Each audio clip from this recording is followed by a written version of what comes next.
दोस्तों, इस बार साल 2025 में पड़ने वाली होली को साधारण समझने की भूल मत करना, क्योंकि ये होली कोई मामूली नहीं बल्कि कुल 130 सालों बाद ये होली आई है। क्योंकि इस बार होली पर कुल 52 तरीके के शुभ मांगलिक योग बनने जा रहे हैं, जिसके वजह से साल 2025 की इस होली का महत्व कई गुना अधिक बढ़ जाता है। शास्त्रों में बताई मान्यता अनुसार इस दिन की गई पूजा आराधना से व्यक्ति के जन्म जन्मांतर के पाप भूल जाते हैं और सुख, समृद्धि एवं शांति का हमें अद्भुत आशीर्वाद प्राप्त होता है।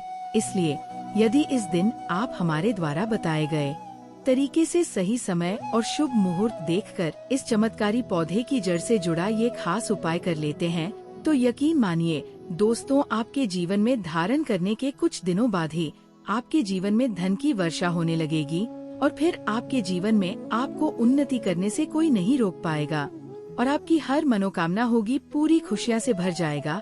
आपका पूरा घर कुंडली में बैठे सभी ग्रह नक्षत्र देंगे आपका साथ, जिससे आपके जीवन में इतना बैंक बैलेंस बढ़ जाएगा कि 7 पीढ़ी तक बैठकर खाएंगे इस चमत्कारी पौधे की जड़ के चमत्कारों के बारे में। महाकुंभ में आए दुर्लभ साधु संतों ने हमें विशेष आग्रह पर बताया है, क्योंकि यह कोई साधारण पौधे की जड़ नहीं बल्कि शास्त्रों में धन को चुंबक की तरह आकर्षित करने वाला पौधा माना जाता है। दोस्तों, एक 130 साल बाद दुर्लभ संयोग में आई इस होली पर अगर आप चूक जाते हैं तो फिर दोबारा आपको 130 वर्षों का इंतजार करना पड़ेगा। यानी कि यह मौका दोबारा 130 वर्षों के बाद ही आएगा, जिसे देखना हमारे आपके लिए संभव नहीं होने वाला। तो इसलिए भक्तों, आपसे हमारी विनती है, या कह ले कि हमारी आपको सलाह है कि ये वीडियो अगर आप छोड़ देते है तो माफ करना, आप बहुत बड़ा अवसर गवा देंगे। हमारा काम है सलाह देने का, हम तो केवल सलाह ही दे सकते हैं, बाकी उसे करके अपने जीवन में सकारात्मक बदलाव लाना आपके हाथों में है। बस हम यही बोलेंगे कि भगवान हर एक व्यक्ति को जीवन में धनवान बनने के लिए कुछ सुनहरे अवसर देते हैं। उन्हीं सुनहरे अवसर में इस बार की होली आई है, जो दोबारा कभी भी नहीं आने वाली। इसलिए ये वीडियो बहुत ज्यादा महत्वपूर्ण हो जाती है। दोस्तों, शास्त्रों ने बताया है कि इस पौधे की जड़ में स्वयं ब्रह्मा विष्णु महेश का वास होता है। पूरा का पूरा ब्रह्मांड इस खास पौधे की जड़ में समाया माना जाता है। तो इसलिए दोस्तों, इस अति विशेष एवं दुर्लभ पौधे की जड़ को अगर आप इस होली के दिन लाकर पहन लेते हैं तो इसी से आपका बेड़ा पार हो जाएगा। तीनों देव ब्रह्मा विष्णु महेश का आपको ऐसा विशेष आशीर्वाद प्राप्त होगा, जिसके बाद आपको धनवान बनने से दुनिया की कोई भी शक्ति नहीं रोक पाएगी और आप हमें जिंदगी भर याद करोगे कि हाँ, वास्तव में गुरुजी ने कोई उपाय बताया था। देखो दोस्तों, हम सबके जीवन में कोई ना मुसीबत होती ही है, चाहे वह रुपयों पैसों की दिक्कत हो, घर परिवार से संबंधित हो या नौकरी व्यापार से संबंधित आपकी समस्या क्यों ना चाहे, आपकी समस्या सेहत या संतान से संबंधित हो, आपकी सारी की सारी समस्याएं देखते समाप्त होते ही चली जाएंगी। तो दोस्तों, चलिए जानते हैं कि कैसे आपको इस खास पौधे की जड़ को धारण करना है, कौन सा ये पौधा है। सभी जानकारी अभी हम आपको बताने वाले हैं, लेकिन उससे पहले दोस्तों, इस वीडियो को बनाने में एवं साधु संतों से जानकारी प्राप्त करने में हमारी टीम ने बहुत मेहनत की है। इसीलिए हमारे लिए एक लाइक तो जरूर कर दीजिए, ताकि हमारा मनोबल बढ़ जाए। साथ ही इस होली पर भगवान भोलेनाथ की अपने जीवन में असीम कृपा प्राप्त करने हेतु कमेंट सेक्शन में जय भोलेनाथ जरूर लिख दें। दोस्तों, ये पौधा इतना चमत्कारी है कि स्वयं नाथ ने इस पौधे की प्रशंसा करी है। पुराने जमाने के बुजुर्ग लोग इसकी महिमा से बढ़िया तरीके से परिचित होते हैं। इसीलिए जहाँ कहीं भी उन्हें यह चमत्कारी पौधा दिखता है, वह इसे तत्काल प्रणाम करके इससे जुड़ा उपाय जरूर करते हैं। शास्त्रों में बताई गई आज्ञा के अनुसार यदि होली पर आप इस पौधे की जड़ को धारण करते हैं तो स्वयं आपके पितरों का आशीर्वाद आपको मिल जाएगा। भक्तों, आपने अपने आसपास अपामार का पौधा, जिसे छिड़छिड़ा भी कहते हैं, इसे आपने भी जरूर देखा होगा। यह पौधा अपने आप में बहुत फायदेमंद माना जाता है। सौभाग्यशाली है वे लोग जो इसकी महिमा को जानते हैं। खुद हमारे शास्त्रों में इसकी महिमा का वर्णन किया गया है। आज मैं लक्ष्मी प्राप्ति के लिए इसका उपाय आपको बताऊंगा, क्योंकि इसकी जड़ में माँ गंगा का और इसके पत्तियों तनों फलों में पाया जाता है ब्रह्मा विष्णु महेश का वास होता है। और दोस्तों, श्री हरि विष्णु जहाँ प्रसन्न होते हैं वहाँ माता लक्ष्मी स्वतः ही आ जाती हैं। और माता लक्ष्मी जी आती हैं तो जीवन से सभी परेशानियां, रोग, दुख का नाश हो जाता है। आपके जीवन में आपको उन्नति करने से कोई नहीं रोक पाएगा। आपकी हर मनोकामना होगी, पूरी खुशियां से भर जाएगा। आपका घर, जीवन आपका खिलखिला उठेगा। कुल मिलाकर धन से संबंधित तो कोई परेशानी होने ही नहीं वाली। आपको भक्तों, आप इस वीडियो को अंत तक जरूर देखिए, क्योंकि हम आपको हर चीज बारीकी से बताएंगे। प्रिय भक्तों, चिड़चिड़ा के पौधे की बात करें तो इसे अपामार्ग भी कहा जाता है। आयुर्वेद की माने तो इस पौधे के माध्यम से पेट की लटकती चर्बी, गठिया, अस्थमा, बवासीर, मोटापा, गंजापन, किडनी, इन सभी जैसी 20 से अधिक रोगों का नाश हो जाता है। इसीलिए आप समझ सकते हैं कि ये वरदान के समान है। आपके एरिया में देखते होंगे बूढ़े बुजुर्ग जो हैं, वह बताते होंगे कि इसका इस्तेमाल कैसे किया जाता है। इस पौधे से दातुन किया जाता है, खास रिवाज है। पौधे के बारे में आपको बताएंगे, इसके तने के बारे में बताएंगे, पत्तियों के बारे में बताएंगे, बीज के बारे में बताएंगे, फूल और जड़ के बारे में बताएंगे। हर एक इसका जो पार्ट है वो बहुत ही महत्वपूर्ण है। इसीलिए इस पौधे के बारे में जानना बहुत जरूरी है। थोड़ा सा अगर आप इसे जानते होंगे तो पहचान लीजिए। वीडियो के प्रारंभ में जो पौधा हमने आपको दिखाया है, इसे आमतौर पर आपके आसपास इसे देखा जाता होगा।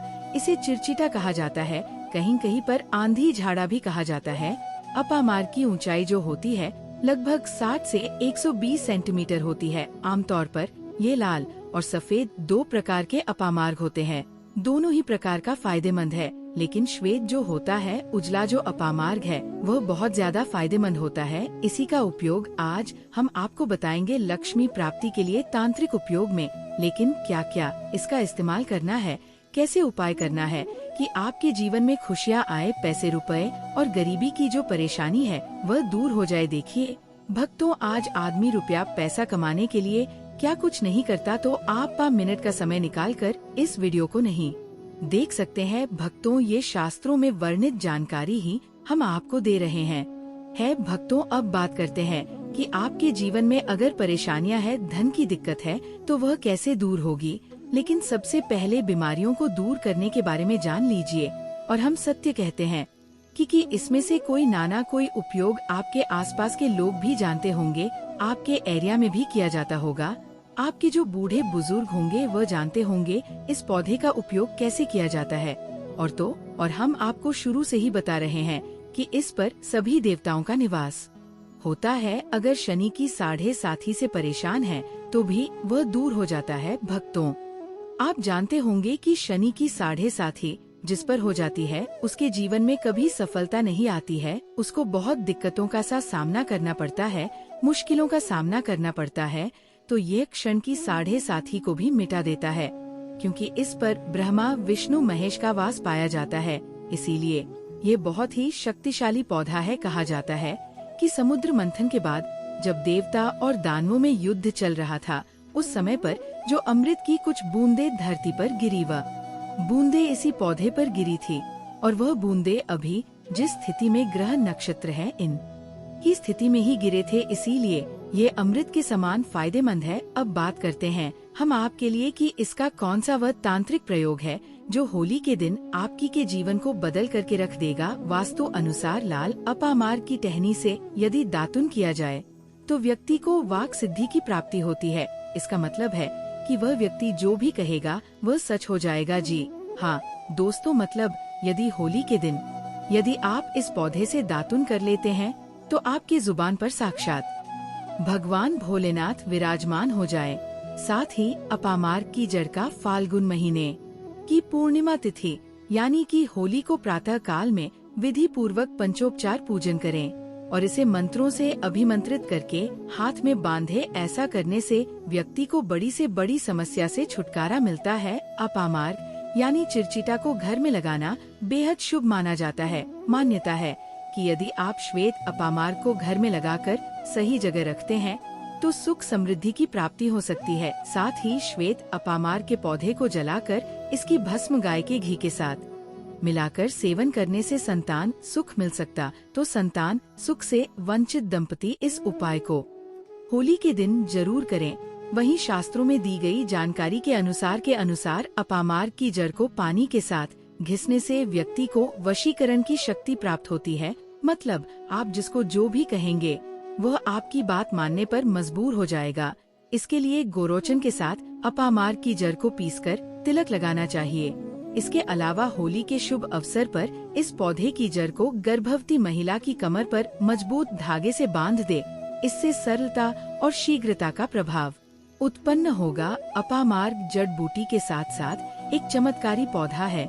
यह ठंड के मौसम में फूलता है। यदि घर में किसी को नजर दोष हो या फिर विवाह तय होकर टूट जाता है तो अपामार्ग की जड़ डीचको को पंचोपचार के साथ पूजन करके अपनी दाहिनी भुजा में धारण करे। ध्यान रहे कि इसे 1 वर्ष तक धारण करके रखना है। ऐसा करने से आप अपने कार्य सफल होंगे। चलिए दोस्तों, अब हम जानते हैं कुछ और उपायों के बारे में। अपामार्ग, जिसे संस्कृत में अचिंत भी कहा जाता है, एक ऐसा चमत्कारी पौधा है जिसे भारतीय धार्मिक ग्रंथों और आयुर्वेद में विशेष स्थान दिया गया है। इस पौधे का हर हिस्सा अपने आप में महत्वपूर्ण होता है और इसका सही उपयोग करने से जीवन में सुख, समृद्धि, आर्थिक स्थिरता और मानसिक शांति प्राप्त होती है। विशेष रूप से अपामार्ग से जुड़े कुछ आध्यात्मिक उपाय अत्यंत प्रभावी माने जाते हैं, जो व्यक्ति के भाग्य को संवार सकते हैं और उसे जीवन की अनेक कठिनाइयों से मुक्ति दिला सकते हैं।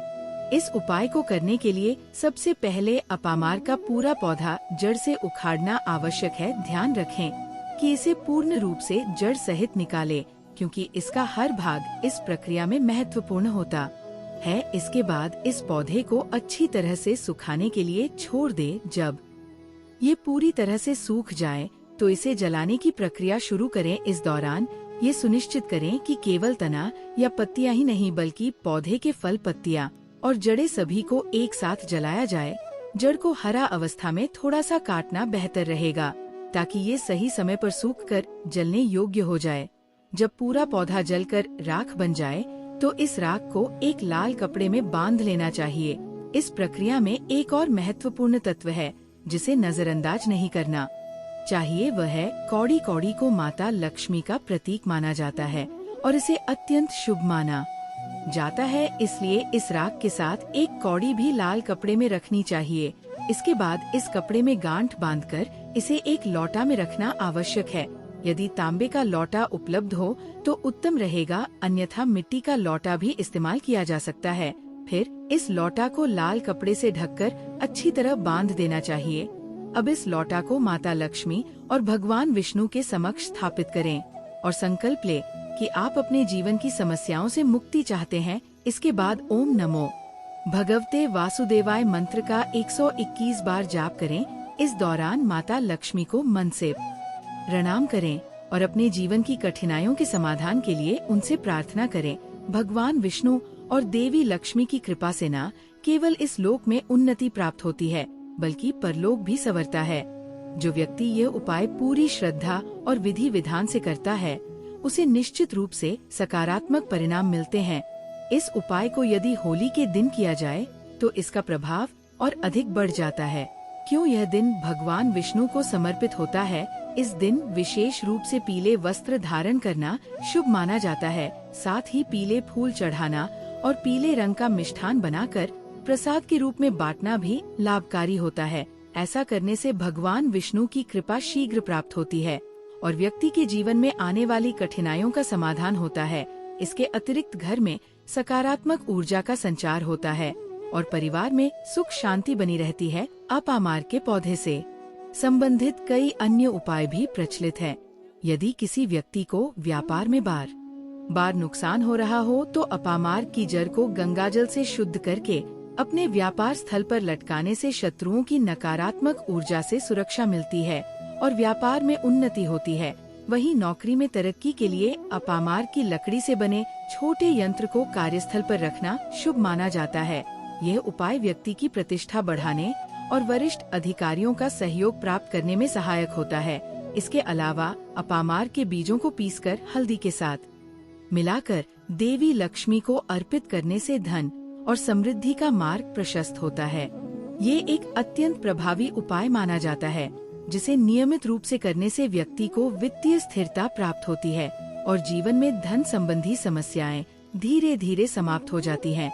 इसी तरह यदि कोई व्यक्ति कर्ज से बहुत परेशान हो तो शनिवार की रात अपामार्ग की जड़ को सरसों के तेल में डुबोकर काले कपड़े में बांधकर तकिए के नीचे रखकर सोना चाहिए। अगले दिन इसे बहते जल में प्रवाहित करने से कर्ज से शीघ्र मुक्ति मिलती है। यह उपाय उन लोगों के लिए विशेष रूप से फायदेमंद होता है जो कर्ज के कारण मानसिक तनाव में रहते हैं और धन संबंधी परेशानियों से घिरे रहते हैं। अपामार्ग के पौधे के उपयोग केवल धन प्राप्ति तक ही सीमित नहीं है, बल्कि ये सुख, शांति और समृद्धि को बनाए रखने में भी सहायक होते हैं। इस पौधे से जुड़े अनेक रहस्य और प्राचीन उपाय हैं, जिनका सही विधि से पालन करने पर चमत्कारी परिणाम देखने को मिलते हैं। यही कारण है कि आयुर्वेद और धार्मिक ग्रंथों में इसे विशेष स्थान दिया गया है। इस पौधे का नियमित उपयोग न केवल आर्थिक संकट से जूझ रहे व्यक्ति के लिए वरदान के समान सिद्ध होता है, बल्कि ये जीवन में सकारात्मक बदलाव लाने में भी मदद करता है। इस प्रकार अपामार्ग का हर हिस्सा किसी न किसी रूप में उपयोगी है और इसे सही विधि से अपनाने पर निश्चित ही सकारात्मक परिणाम प्राप्त होते हैं। इस उपाय को अपनाकर देवी लक्ष्मी और भगवान विष्णु की कृपा से जीवन में धन, ऐश्वर्य और सुख समृद्धि प्राप्त की जा सकती है। इसके प्रभाव को बढ़ाने के लिए इसे संकल्प और श्रद्धा के साथ करना आवश्यक है। यदि आप इस उपाय को विधि पूर्वक करते हैं तो यह आपके जीवन में निश्चित रूप से एक नई सकारात्मक ऊर्जा का संचार करेगा और आपको आर्थिक, मानसिक और आध्यात्मिक रूप से सशक्त बनाएगा। दोस्तों, आज की ये वीडियो प्रत्येक हिंदू भाई बहनों के लिए अत्यंत ही महत्वपूर्ण एवं लाभप्रद होने वाली है। आज हम बात करेंगे मंदिर में रखा हुआ सिर्फ एक लोटा जल कैसे आपकी गरीबी, दरिद्रता, निसंतान को पल भर में दूर करने में सामर्थ्यवान है। साथ ही हम आपको सिर्फ एक लोटे जल से जुड़े हुए कुछ ऐसे आसान मगर प्रभावशाली उपाय बताएंगे जिन्हें करके आप अपने जीवन को कल्याणकारी बना सकते हैं। साथ ही साथ हम ये भी जानेंगे कि आपके घर के मंदिर में रखा लोटा किस धातु का होना चाहिए, क्योंकि अक्सर कई लोगों के मन में ये संशय होता है कि उनके घर के पूजा घर में रखा लोटा किस चीज से निर्मित होना चाहिए, पीतल, तांबा या फिर प्लास्टिक का। साथ ही साथ कई बार लोग अनजाने में कुछ ऐसी गलतियां कर देते हैं जिसका खामियाजा न सिर्फ उन्हें बल्कि उनके पूरे परिवार को भोगना पड़ता है। साथ ही दोस्तों, आज के इस वीडियो में हम आपको बताएंगे इन गलतियों से आप कैसे बचें, क्योंकि दोस्तों मंदिर में एक लोटा जल हमेशा सही तरीके से सही दिशा में ही रखा होना चाहिए। साथ ही बात करेंगे घर के दीपक की कि क्या आपको आपके घर में तांबे, लोहे, पीतल, कांसे, स्टील या मिट्टी का दीपक रखना चाहिए, क्योंकि दोस्तों सही दीपक का चुनाव ना करने पर भी घर में परेशानियां उत्पन्न हो सकती है। और दीपक की बाती का चुनाव भी जरूरी हो जाता है कि क्या दीपक में बाती रुई की होनी चाहिए या मौली धागे की या फिर किसी और बाती का प्रयोग भी किया जाता है, क्योंकि इन छोटी छोटी बातों की अनदेखी से ही व्यक्ति के जीवन में पितृदोष, क्षण दोष, काल सर्प दोष या मंगल दोष उत्पन्न हो सकता है के परिणाम स्वरूप व्यक्ति को आजीवन गरीबी, दरिद्रता जैसी समस्याओं का सामना करना पड़ सकता है।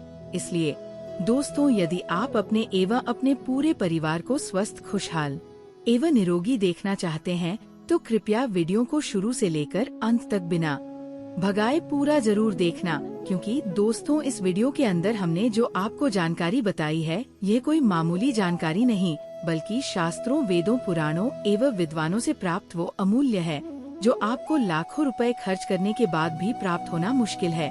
इसके साथ ही दोस्तों, बहुत से लोग हमसे अक्सर ये सवाल पूछते हैं कि घर के मुख्य द्वार पर जल छिड़कने का सही समय और तरीका क्या है।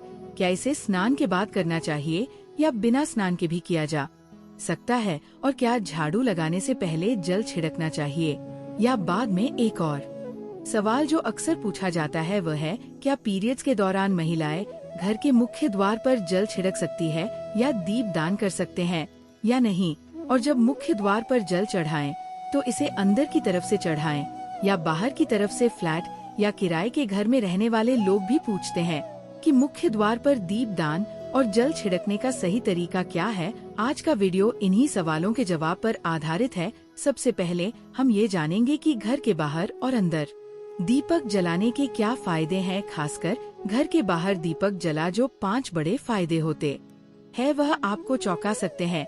भगवान की पूजा में दीपक जलाने का महत्व तो सभी जानते हैं। हिंदू धर्म में देसी घी या सरसों के तेल का दीपक जलाना बेहद ही शुभ फलदायी माना जाता है तथा तिल के तेल का दीपक भी जलाया जाता है। लेकिन भगवान के सामने दीप जलाना केवल पूजा का एक तरीका नहीं है, बल्कि घर के अंदर और बाहर दीप जलाने से घर के समस्त सदस्यों को कई लाभ प्राप्त होते हैं। दीपकने से न केवल आसपास सकारात्मक ऊर्जा उत्पन्न होती है, बल्कि 5 बड़े फायदे भी मिलते हैं। तो आइए दोस्तों, हम एक एक कर सभी फायदों को बारी बारी जानते हैं। नंबर 1 दोस्तों, दीपक का सबसे मुख्य कार्य होता है अंधकार दूर करना। यानी कि जब भी कभी हम दीपक प्रज्वलित करते हैं तो आसपास के वातावरण में उजाला हो जाता है। लेकिन घर में दीपक जलाने से न केवल घर का अंधकार दूर होता है, बल्कि आपके द्वारा प्रज्वलित किया गया यह दीपक आपके घर की नकारात्मक ऊर्जा यानी कि नेगेटिविटी को भी घर से बाहर कर देता है।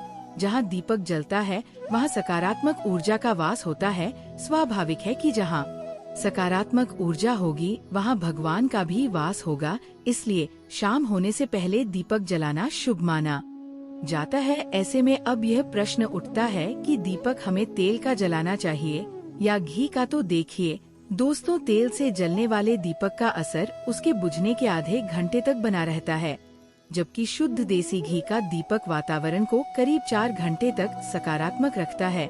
नंबर 2 कई साइंटिफिक रिसर्च में यह पाया गया है कि घी के दीपक को जलाने से ऑक्सीजन की उत्पत्ति होती है एवं हवा में मौजूद कई जीवाणु भी नष्ट हो जाते हैं। दीपक जलाने का वैज्ञानिक लाभ। जब घर में शुद्ध घी या सरसों के तेल का दीपक जलता है तो उसके धुएं से घर के माहौल में सात्विकता आती है। ये धुआं हानिकारक कणों को नष्ट करता है और वातावरण को शुद्ध बनाता है। नंबर 3 सुख समृद्धि का वास। जिस घर में भगवान के सामने नित्य एक दीपक प्रज्वलित किया जाता है वहाँ माता लक्ष्मी की कृपा बनी रहती है एवं ऐसे घर में सुख समृद्धि का वास होता है। दीपक को पूर्व दिशा में रखने से व्यक्ति दीर्घायु होता है और उत्तर दिशा में रखने से धन संपन्नता बढ़ती है। दीपक न केवल घर के अंधकार को दूर करता है, बल्कि हमारे जीव को भी प्रकाश की ओर ले जाता है। नंबर 4 बीमारियों को दूर भगाने में मदद। घर में दीपक जलाने से बीमारियां आसपास नहीं भटकती। परिवार के सभी सदस्यों को स्वास्थ्य लाभ मिलता है। खासकर अगर दीपक के साथ एक लौंग भी जला दी जाए तो इसका असर 2 गुना हो जाता है, क्योंकि लौंग का यह प्रयोग तंत्र शास्त्र में वर्णित अचूक रामबाण उपाय है। साथ ही साथ ये त्वचा संबंधी बीमारियों को दूर करने में मदद करता है। नंबर 5 शुभ शक्तियों को आकर्षित करना। सनातन धर्म के अनुसार जिस घर में सुबह शाम दीप जलाया जाता है वहाँ कभी अंधकार नहीं होता। ऐसा घर शुभ शक्तियों को आकर्षित करता है। जलता हुआ दीपक शुभ शक्तियों को चुंबक की तरह खींचता है, जो घर के लिए अत्यंत लाभकारी होता है। तो दोस्तों, अब जानते हैं कि मुख्य द्वार पर जल छिड़कने का सही समय और विधि क्या है। अगर आप मुख्य द्वार पर जल चढ़ाते हैं तो आपको ये ध्यान रखना है कि जल को रात में सोने से पहले एक पात्र में भर कर रखना चाहिए। आप कोई भी पात्र ले सकते हैं, जैसे तांबे, पीतल, स्टील या चांदी का। यदि गंगाजल उपलब्ध हो तो उसे थोड़ी मात्रा में डालें और फिर शुद्ध जल से पात्र भर दें। अगर गंगा जल नहीं है तो केवल शुद्ध जल भी पर्याप्त है। इस जल से भरे पात्र को अपने घर की रसोई में रख दीजिए। सुबह उठकर इस जल का छिड़काव अपने घर के मुख्य द्वार पर करें। मुख्य द्वार पर सुबह सबसे पहले छिड़का गया जल घर की सभी समस्याओं को दूर करता है। साथ ही साथ यदि आप नकारात्मक ऊर्जा, मानसिक परेशानी, आर्थिक तंगी या वास्तु दोष से परेशान हैं, तो ये उपाय आपकी मदद करेगा। रसोई में रखा जल मुख्य द्वार पर छिड़कने से आपके घर की परेशानियां समाप्त हो सकती है। यह उपाय न केवल वास्तु दोष और पितृ दोष को समाप्त करता है, बल्कि तंत्र मंत्र या बुरी नजर के प्रभाव को भी खत्म करने में अत्यंत मददगार। इस उपाय को नियमित करने से घर में सदैव सुख समृद्धि बनी रहती है और व्यक्ति को बीमारियों से भी मुक्ति मिलती है। आपको ये जल सूर्योदय से पहले मुख्य द्वार पर छिड़कना चाहिए। अगर सूर्योदय के बाद आप मुख्य द्वार को अन्य जल से धोना चाहें तो ये कोई समस्या नहीं है, लेकिन ये विशेष जल सूर्योदय से पहले ही छिड़क दिया जाना चाहिए। अब कई लोग पूछते हैं कि क्या ये जल छिड़कने से पहले स्नान करना जरूरी है या बिना स्नान किए भी इसे किया जा सकता है। देखिए, जो जल हम सुबह मुख्य द्वार पर छिड़क है वह एक महत्वपूर्ण उपाय है। इसे स्नान करने के बाद करना आवश्यक नहीं है। सुबह जल्दी उठे, सबसे पहले रसोई में जाए और पहले से रखे जल को लेकर मुख्य द्वार पर जाकर मुख्य द्वार खोले और इस जल का छिड़काव करें।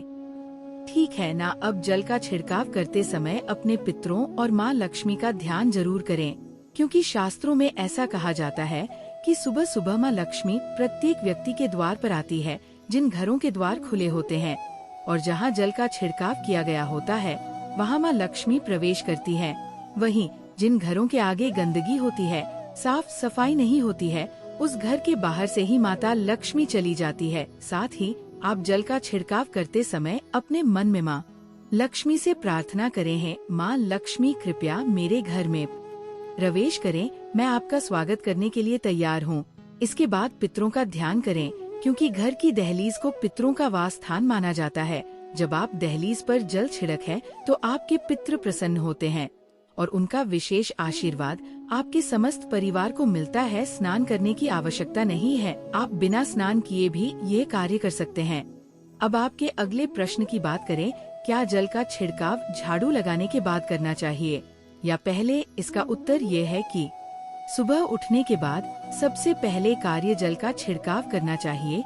इसके बाद आप झाड़ू लगा सकते हैं। सुबह उठते ही सबसे पहले बिस्तर पर बैठकर अपने दोनों हथेलियों को देखें और माँ लक्ष्मी का ध्यान करें। यदि चाहे तो निम्न मंत्र का उच्चारण कर सकते हैं, कराग्रे वस्ते लक्ष्मी कर, मध्य सरस्वती कर, मूले तु गोविंद प्रभाते कर दर्शन, जिसका मतलब है कि हथेली के सबसे आगे के भाग में लक्ष्मी जी, बीच के भाग में सरस्वती जी और मूल भाग में ब्रह्मा जी निवास करते हैं। इसलिए सुबह दोनों हथेलियों के दर्शन करना चाहिए। फिर दोनों हाथ जोड़कर देवी देवताओं को प्रणाम करें। इसके बाद हाथ से धरती को स्पर्श कर प्रणाम करें और धीरे से अपना दाहिना पाँव जमीन पर रखें। फिर रसोई में जाकर जल ले और मुख्य द्वार पर जल छिड़क समय माँ लक्ष्मी और पिता का ध्यान अवश्य करें। उसके बाद आप अपने घर के अंदर आकर अपनी दिनचर्या जैसे झाड़ू लगाना, स्नान करना आदि कर सकते हैं। अब कुछ लोगों का ये सवाल होता है कि क्या जल छिड़कने के बाद मुख्य द्वार की सफाई की जा सकती है? तो हाँ, आप ऐसा कर सकते हैं। पहले रसोई में रखा जल मुख्य द्वार पर छिड़क दे। इसके बाद अतिरिक्त पानी लेकर मुख्य द्वार की अच्छे से सफाई झाड़ू या पानी से कर सकते हैं। कुछ लोग पूछते हैं कि अगर वे फ्लैट या किराए के एक कमरे में रहते हैं तो जल का छिड़काव और दीप दान कहाँ करें? तो इसका उत्तर यह है कि आप जहाँ रहते हैं वहाँ के मुख्य द्वार को ही माने, मतलब जिस दरवाजे पर आपका नाम लिखा हो या नेम प्लेट लगी हो वही जल छिड़के, या फिर जिस दरवाजे से आप आते जाते हैं, या यूँ कह ले कि जिस द्वार पर आप अपने जूते चप्पल उतारते हैं वही आपके घर का मुख्य द्वार होता है। और अगर आपके पास एक ही कमरा है तो कमरे के दरवाजे को मुख्य द्वार माने और वहीं पर ये उपाय करें। अब अगला सवाल ये है कि क्या पीरियड्स के दौरान मुख्य द्वार पर जल छिड़का जा सकता है और दीप दान किया जा सकता है? जल छिड़कने के लिए पीरियड्स का कोई असर नहीं होता, आप जल छिड़क सकती हैं। लेकिन दीप दान पूजा विधि में आता है, क्योंकि शास्त्रों में दीपक को स्वयं देवतुल्य बताया गया है, जिनका स्पर्श बिना शुद्धता के नहीं किया जा सकता। इसका मतलब ये है कि पीरियड समाप्त होने के बाद बाल धोने के बाद ही दीप दान करें। इसके अलावा कुछ लोग पूछते हैं कि मंदिर में जल रखना जरूरी है या नहीं, और रखा हुआ जल क्या करना चाहिए? तो शास्त्रों के अनुसार घर के मंदिर में एक लौटा जल रखना बहुत जरूरी है। जल ऊर्जा को संचित करता है। जब आप पूजा करते हैं, मंत्र जपते हैं या भगवान से प्रार्थना करते हैं तो इन सभी की ऊर्जा उस जल में समाहित हो जाती है। इस बात के वैज्ञानिक प्रमाण भी मिले हैं कि जल अपने अंदर ऊर्जा को इकट्ठा करने की शक्ति रखता है। यही कारण है कि मंदिर में जल रखना आवश्यक है। सुबह की पूजा के दौरान एक लोटा जल मंदिर में रखें और दीपक जलाएं। यह अग्नि और जल के संतुलन का प्रतीक है। पूजा के बाद इस जल का उपयोग शुभ कार्यों में करें, जैसे पौधों में डालना या घर में छिड़काव करना। ये सकारात्मक ऊर्जा को बढ़ाता है। सुबह की पूजा के समय हम मंदिर में जल रखते हैं। अगली सुबह जब आप पूजा करने जाते हैं तो सबसे पहले उस जल का उपयोग करें। आप पूरे घर में उस जल का छिड़काव कर सकते हैं। ये जल आपके घर को शुद्ध करता है, क्योंकि ये सकारात्मक ऊर्जा से भरा होता है। इससे कई बीमारियां भी दूर हो जाती है और घर में नकारात्मक ऊर्जा का प्रवेश नहीं होता। अगर आप नियमित रूप से इस जल का छिड़काव करते हैं तो आपके घर की समस्याएं धीरे धीरे खत्म हो जाती है। कभी कभी लोग ये शिकायत करते हैं कि दवाइयाँ असर नहीं करती। ऐसे में अगर दवाइयों के साथ साथ रोगी को इस जल से पानी दिया जाए तो दवाइयाँ जल्दी असर करने लगती हैं। इसी तरह अगर परिवार में कलह और झगड़े रहते हैं तो परिवार के सभी सदस्य इस जल को थोड़ा थोड़ा पी सकते हैं। इससे धीरे धीरे सकारात्मक विचारों का प्रवाह शुरू होता है और घर में शांति और समन्वय आता है। अगर आपका कोई व्यापार है या दुकान है तो इस जल का थोड़ा सा छिड़काव वहाँ भी करें। यह आपके व्यापार को सफल बनाता है और किसी भी तरह की परेशानी से बचाता है, क्योंकि ये जल बेहद सकारात्मक ऊर्जा से भरा होता है। अब बात करते हैं कि मंदिर में जल क्यों रखा जाता है। जल को अमृत माना जाता है और यह देवी देवताओं के लिए विशेष महत्व रखता है। मंदिर में एक लोटा जल रखना उतना ही आवश्यक है जितना कि आप रोजाना भोजन करते हैं। जब हम भगवान की पूजा करते हैं तो तांबे या पीतल के पात्र में एक लोटा जल जरूर रखना चाहिए। ये जल एक सागर की तरह होता है और हमारे जीवन के दुखों को समाप्त करने में मदद करता है। इसी के साथ दोस्तों, पूजा की जगह पर तांबे के लोटे में रखा हुआ जल घर की नेगेटिविटी को दूर करता है और पॉजिटिव ऊर्जा का संचार करता है। घर में तरक्की के लिए भी जल को मंदिर में रखना शुभ माना जाता है। साथ ही जल को शुद्धता का प्रतीक माना जाता है, जो कि आसपास फैली अशुद्धियों को भी दूर करता है। जल के लोटे को हमेशा ईशान कोण में रखा जाना चाहिए। आचमन करना जरूरी। कोई भी पूजा आरती बिना आचमन के अधूरी मानी जाती है। इसीलिए मंदिर में जल का लोटा रखा जाता है, जिससे आरती संपन्न होने के बाद जल से आचमन किया जा सके। पूजा छोड़कर बीच में ना जाना पड़े और वहां रखे जल से ही पूजा संपन्न हो सके। जल में क्यों डाले? तुलसी दल। पूजा के लिए रखे गए जल में तुलसी दल डालकर रखना चाहिए। ऐसा करने से जल ज्यादा पवित्र माना जाता है। जल के लोटे में पवित्र नदियों का जल भी मिलाया जा सकता है। इसे घर में छिड़कने से नेगेटिव एनर्जी दूर भाग जाती है और सकारात्मकता आती है। यदि कोई व्यक्ति भगवान को रोजाना भोजन नहीं कर सकता तो वह मंदिर में लोटा जल रख सकता है, जिससे उसकी पूजा पूरी होती है, ताकि भगवान इसे ग्रहण करें। और यह जल रूपी प्रसाद अगले दिन सुबह आप प्रसाद समझकर ग्रहण करें। लेकिन याद रखें, मंदिर में रखा जल कभी भी तुलसी में अर्पित नहीं करना चाहिए, क्योंकि ये जल सभी देवी देवता ग्रहण करते हैं। हाँ, अगर आपके घर में लड्डू गोपाल या राधा कृष्ण है और आप एक लोटा जल उनके लिए अर्पित करते हैं, तो आप अगले दिन यानी सुबह के समय वह जल तुलसी में चढ़ा सकते हैं। मंदिर में यह जल अगले दिन यानी सुबह अपनी आंखों को धोने के लिए प्रयोग करें। इससे आंखों की रोशनी बढ़ती है और आंखों की बीमारियां दूर होती हैं। शास्त्रों के अनुसार जो लोग मंदिर में एक लोटा जल भरकर नहीं रखते, उनके घर में अकाल पड़ जाता है, घर की स्थिति खराब हो जाती है, परिवार में मुसीबतें आ जाती हैं और गरीबी का सामना करना पड़ता है। आप चाहे तो एक लोटा जल में फूल आदि डालकर रख सकते हैं, जो बहुत शुभ माना जाता है। मंदिर में रखा जल का एक और उपयोग ये है कि इसे घर की रसोई में खाना बनाने में या पीने में भी प्रयोग कर सकते हैं। लेकिन ये जल तभी इस्तेमाल करें जब आपके घर में सात्विक भोजन बनता हो। अगर लहसुन या प्याज का इस्तेमाल होता है तो इस जल का प्रयोग खाना बनाने में नहीं करें। इस जल को परिवार के सभी सदस्य थोड़ी थोड़ी मात्रा में पी सकते हैं और बचा हुआ जल आप घर के पौधों में डाल सकते हैं। ये जल व्यर्थ नहीं होता, बहुत सारे उपयोग हैं। अगर हम सही तरीके से इसका प्रयोग करें तो ये हमारे जीवन की परेशानियों को सुलझा सकता है। मंत्रों से अभिमंत्रित जल बहुत शक्तिशाली होता है और हमारे घर के मंदिर में रखा जल देवताओं का आशीर्वाद होता है, क्योंकि वह हमेशा देवताओं के पास होता है। इस जल में सभी सकारात्मक शक्तियां समाहित होती हैं और अगर हम इसका सही प्रयोग करें तो ये हमारे जीवन में सकारात्मक परिवर्तन ला सकता है। मतलब आप जल को पी खाना बनाने, घर में छिड़काव करने में इस्तेमाल करते हैं तो इससे हमारी समस्याओं का समाधान होता है। और अगर कोई भी कार्य नियमित तौर पर किया जाता है तो हमें उसका लाभ जरूर मिलता है। कभी कभी करेंगे तो उतना लाभ दिखाई नहीं देगा। लेकिन अगर आप नियम बना ले कि हर रोज उसी जल से घर में छिड़काव करना है, घर के हर व्यक्ति को थोड़ा थोड़ा पीने के लिए देना है, बचा हुआ जल पौधों में डालना है, दुकान पर छिड़कना है, पार्क स्थल पर छिड़काव करना है, बच्चों की किताबों और तिजोरी में छिड़काव करना है, तो आपको निश्चित ही चमत्कार देखने को मिलेगा। इसी तरह से जो रसोई में रखा हुआ जल होता है, उसका छिलका आप अपने घर के मुख्य द्वार पर रखें तो इसका लाभ बहुत जल्दी दिखाई देगा।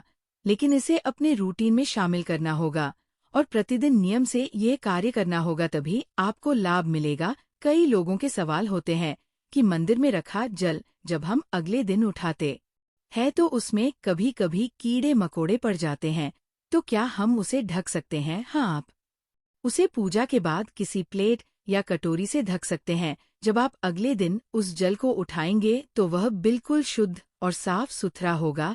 आप इस जल का प्रयोग आप पीने के लिए कर सकते हैं। वही दोस्तों, हिंदू धर्म में किसी भी शुभ अवसर पर दीपक जलाने की परंपरा सदियों से चली आ रही है। कुछ लोग शाम के समय घर के चौखट पर दीपक जलाते हैं। इसके पीछे की मान्यता है कि ऐसा करने से माँ लक्ष्मी घर में पधार है, जिसके जीवन में धन दौलत की कोई कमी नहीं होती है। शास्त्रों में दीपक जलाने की सही विधि बताई गई है। दरअसल ऐसा देखा जाता है कि कुछ लोग जानकारी के अभाव में घर के अंदर कहीं भी दीपक जला देते हैं, जिसके परिणाम स्वरूप इसका उल्टा असर देखने को मिलता है। ऐसे में आज हम आपको ये बता रहे हैं कि पूजा का दीपक या शाम के समय घर की चौखट पर दीपक जलाते वक्त कौन कौन सी गलतियां नहीं करनी चाहिए। घर में दीपक जलाने के नियम। ज्योतिष शास्त्र के अनुसार घर या मंदिर में दीपक जलाने के खास नियम है।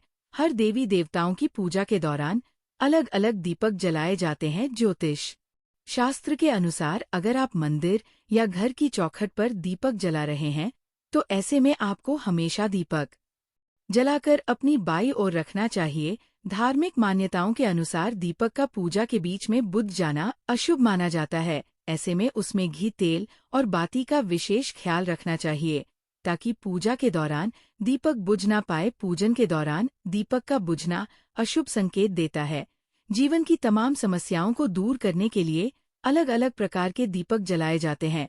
ज्योतिष शास्त्र के अनुसार आर्थिक स्थिति को मजबूत करने के लिए मां दुर्गा के समक्ष शुद्ध घी का दीपक जलाए। मान्यता है कि जो लोग रोजाना ऐसा करते हैं उनके जीवन से तमाम आर्थिक समस्याएं दूर हो जाती हैं। इसके साथ ही इस उपाय को करने से कर्ज से भी छुटकारा मिल जाता है। मां लक्ष्मी की कृपा प्राप्त कर आर्थिक स्थिति को मजबूत बनाने के लिए शाम के समय घर के मुख्य द्वार पर घी का दीपक जलाना चाहिए। ध्यान रहे, सिर्फ एक दिन दीपक जला लेने से आर्थिक स्थिति मजबूत नहीं होगी।